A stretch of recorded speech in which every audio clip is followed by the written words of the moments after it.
Sentimento de desvalorização, busca de reconhecimento, sentimento de que sempre estamos sendo diminuídos ou não reconhecidos, pode ter uma raiz.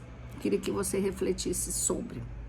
Será que foi tirado lá na raiz pessoas importantes, pessoas que seriam autoridades na sua vida, por exemplo, a sua mãe ou o seu pai?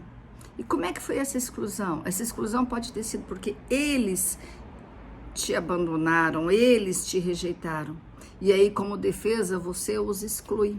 Ou então, às vezes, esse sentimento pode nem ser seu, reflita sobre isso, pode ser os seus pais que foram rejeitados ou abandonados pelos pais deles, no caso, os seus avós. E aí você rouba esse sentimento como lealdade, né, por uma força de amor tão grande. E essa história vai se repetindo. Você vai se sentindo insegura porque você também excluiu o seu avô ou o seu pai. E um sentimento de irritação, a pessoa fica emburrecida. O que é isso? Pode estar na raiz de uma exclusão paterna ou materna. Como é que é essa história?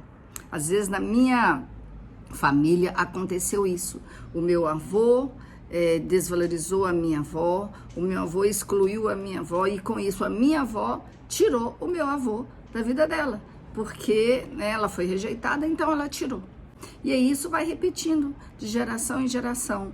A sua mãe também aconteceu uma rejeição do pai, e aí chega em você, e às vezes você não teve essa rejeição de pai, mas você toma esse sentimento que aconteceu na família por uma lealdade invisível, porque nós precisamos de pertencer ao sistema familiar. Então, quando nós temos os mesmos sentimentos, nós temos certeza, pertencemos. Quando eu falo que meu pai é incapaz de fazer algumas coisas, eu faço tudo, eu resolvo tudo, eu coloco ele como se fosse uma pessoa sem potencial. Dessa forma eu estou excluindo a função de pai, da mesma forma como a minha avó excluiu o pai da vida dela. Olha como é que essas coisas vão repetindo. Só que isso traz para nós esse sentimento de desvalorização, de insegurança, porque nós ficamos incompletos. E isso passa para a sua próxima geração, para os seus filhos, para os seus sobrinhos. Mas a gente pode parar essa história. De que forma? Quando a gente entende que o nosso avô, que o nosso bisavô, eles tiveram a história deles, eles tiveram os porquês deles e eles fizeram o seu melhor. E aí a gente coloca cada um no seu lugar. Aí eu vou ser apenas filho ou apenas filha. Eu não vou entrar neste lugar de proteger a minha avó, de excluir o meu avô, de excluir as pessoas, porque a gente vai repetindo essa história, desorganizando o sistema familiar. Olhe para o seu pai, para o seu avô.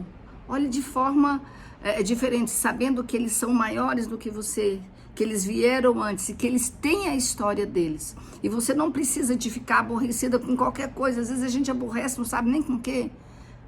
É isso que está lá dentro. É uma raiz que está machucada, que está ferida. É uma exclusão que aconteceu. Então inclua as pessoas certas, nos lugares certos.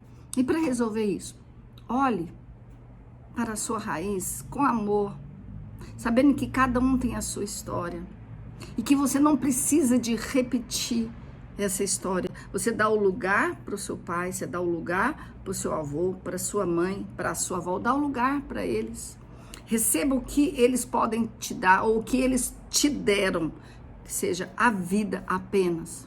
E siga em frente, para que também a sua descendência não tenha essas mesmas características de sempre procurar o reconhecimento, a valorização que está lá atrás, na raiz.